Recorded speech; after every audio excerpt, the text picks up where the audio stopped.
All right, so Minds of Jamaica officially launches today at Herbert Marshall Technical High School, which is in Montego Bay. Its aim is to equip and inform students to make strategic career decisions with the guidance of mentors. So here to give us the details are Camille Ricketts, our founding director, and mentor, Dr. Eli McDonald, who is a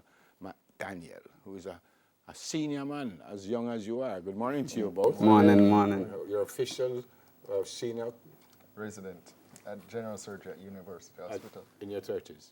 Yes, sir. Good to meet you both.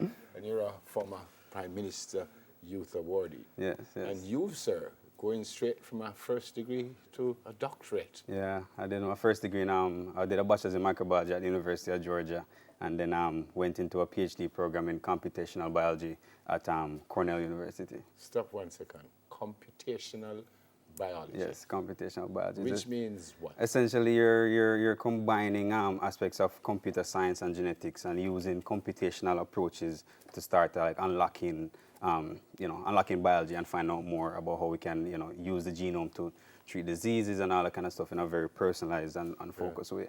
And Dr. Eli, you were suggesting that's where medicine is going now. That's where the medicine is going now. We're looking at genetics, genomics, seeing what abnormalities are in the genetics of a patient, and then maybe, hopefully in the future, that's where we get targeted therapies, especially for cancer. All right, tell me about what made you want to start Minds of Jamaica.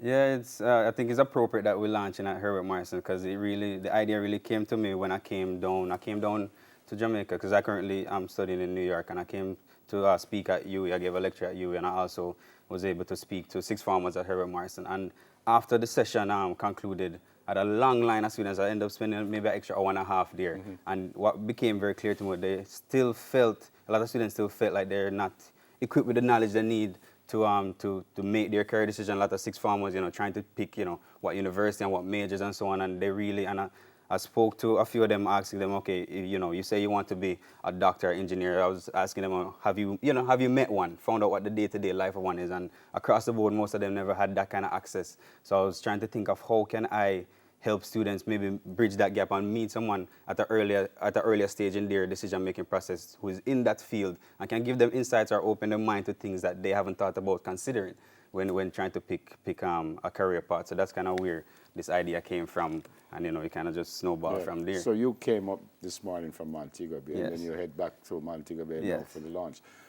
Dr. Eli, as a mentor, what would you want to say to the youngsters? And you went to Cornwall College, which is like rivals.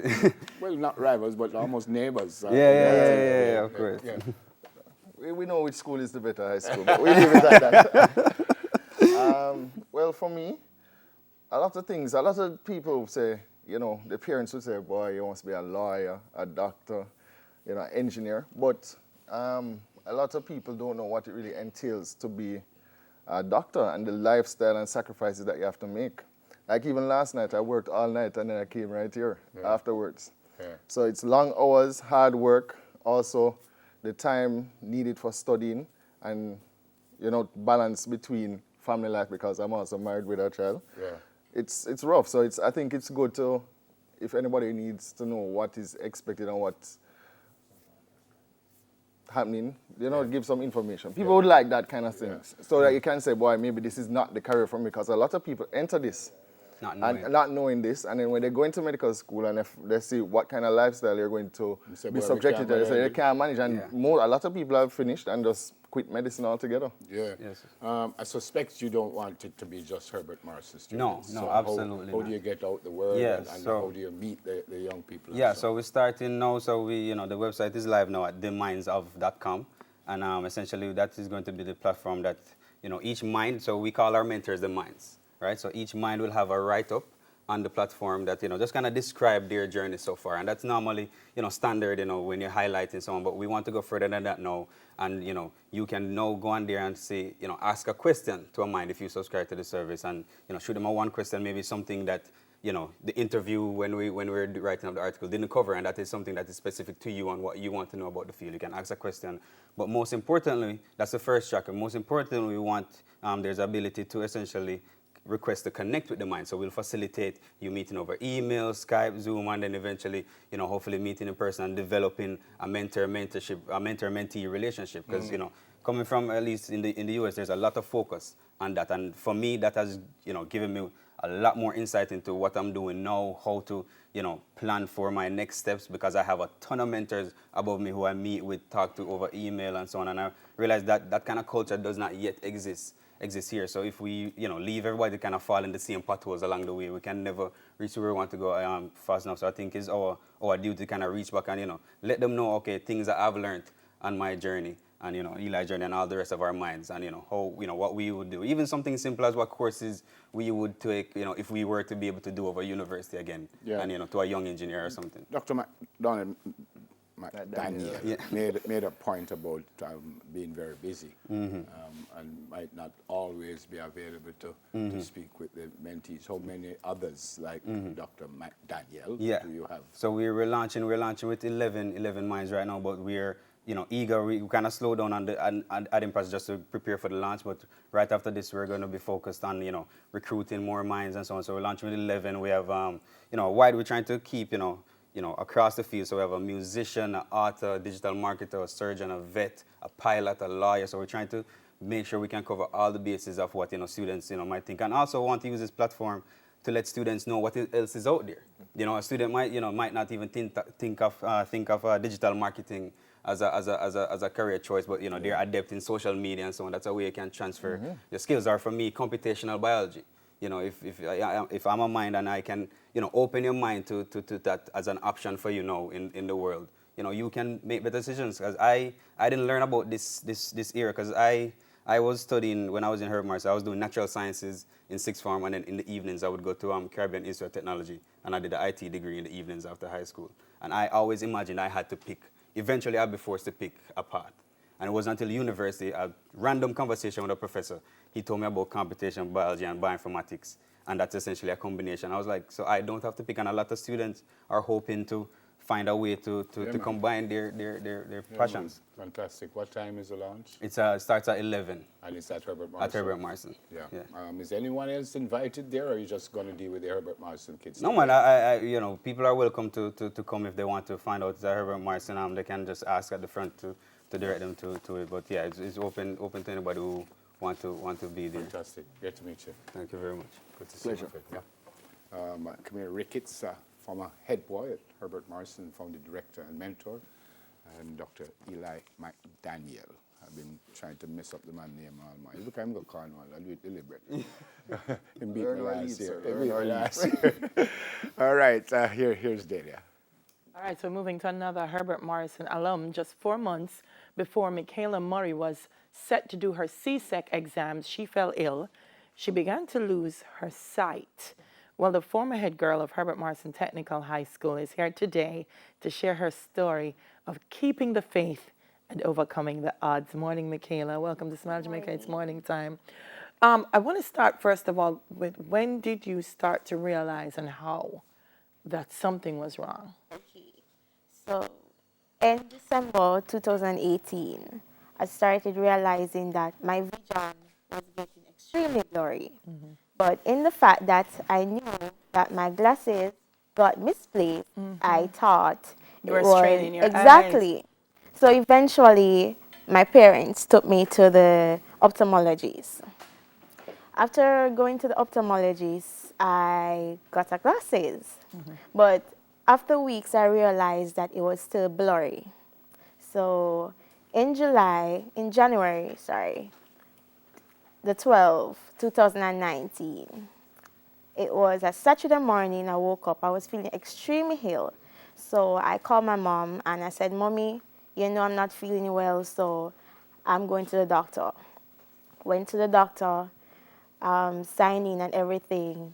Nurse registered me.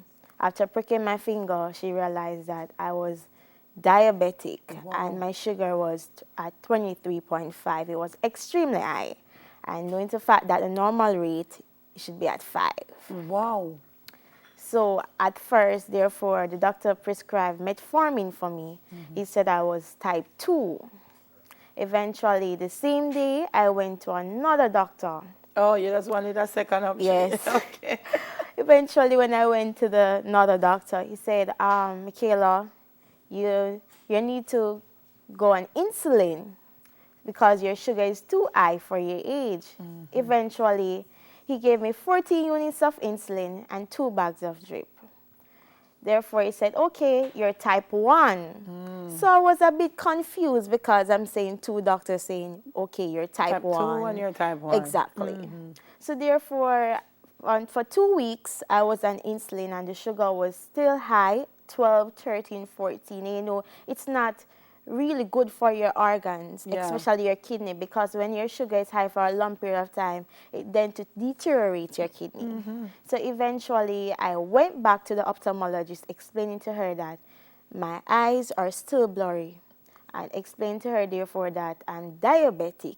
She said, well, I can't do anything until the sugar go Sugar back is down to 7. normalized. Exactly.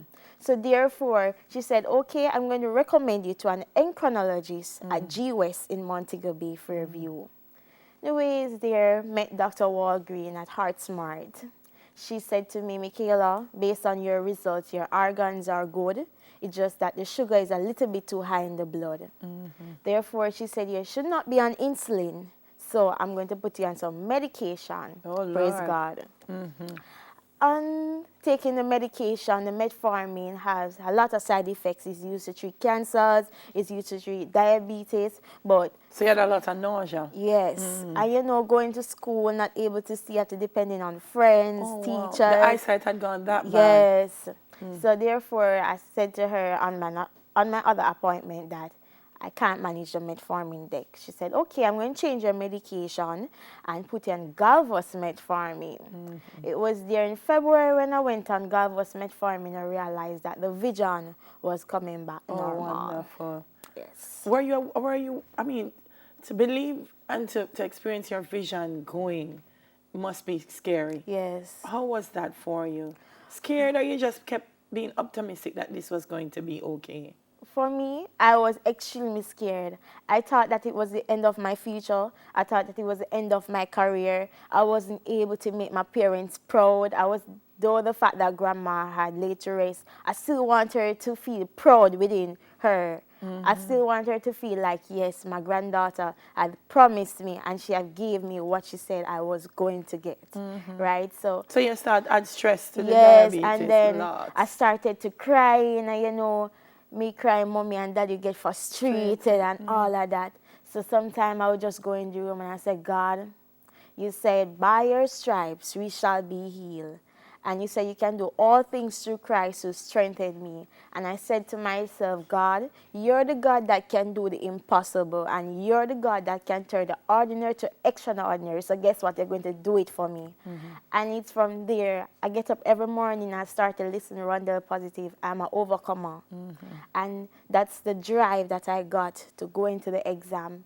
And going in towards the exam, my friends would help me, my teachers would help me, especially the foods department. Because the site didn't come back to it. Exactly. Right? But at the end of it, though, you did how many subjects and what were your scores at the end of the CSEC? Okay, eventually I got 4 1s, I got 3 2s, and I got 1 3. So you did 8 subjects. Yes. And you're moving on to Caribbean Maritime Yes. University. Yes. You're going to be doing customs and immigration. Why yes. customs and immigration?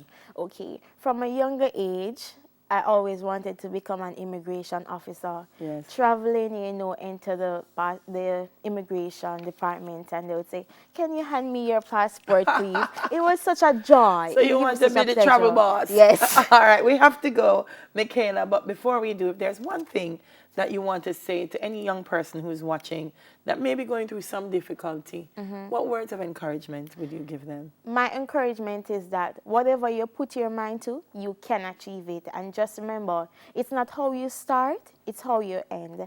And your present situation is not your final destination. Awesome words. So such a pleasure to meet you. Thank you. Michaela Murray, former head girl of Herbert Morrison Technical.